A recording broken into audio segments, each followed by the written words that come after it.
Čau Máťo, proč jsi taková protivná? Dáš mi pivo a ti půjčím šroubováky. Chceš? Můžeš mít dva? Ty vole, ještě že má ty brýle, to je fakt hračka pro dítě, ne? Šroubováky, ty vole. Romane. Nedávej to k očím. No, šroubuj si auto. Ne, pojď, já jsem tady. Já vás nefotím.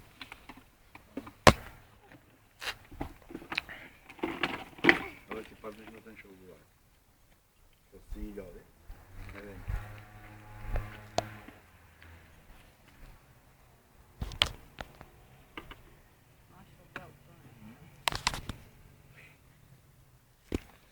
Tak to sprav.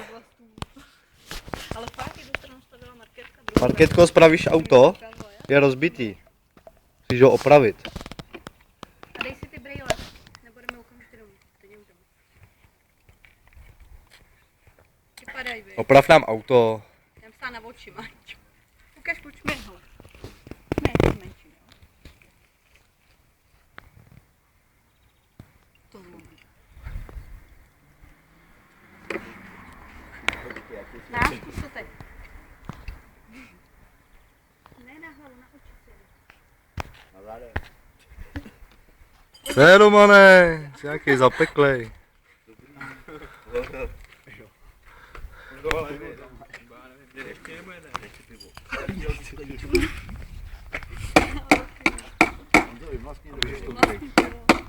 Je to nějak ne. Dár.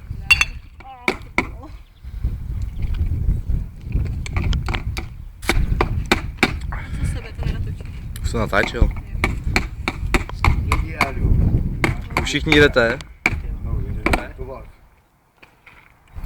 Si dám ještě pivko, cígo. Ne, jdeme montovat.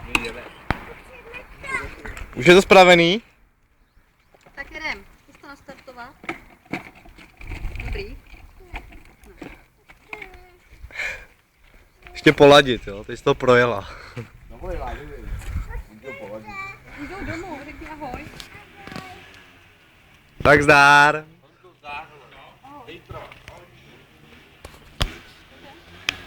Tak to utrafa jdem.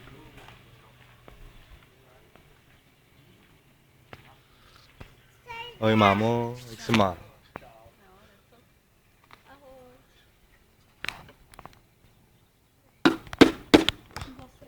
Tam není vidět, jenom takový bůh v dáli.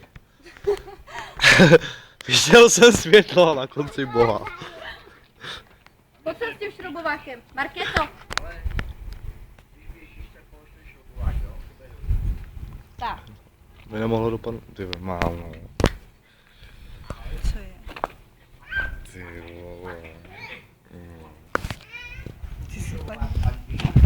O, to je zadek. Jdeme přes. Dám tátovi šroubovák, aby si na něj nepadla. Jo, návím si auto. Máťo. Šroubovák. Já ti ho dám doma, jo?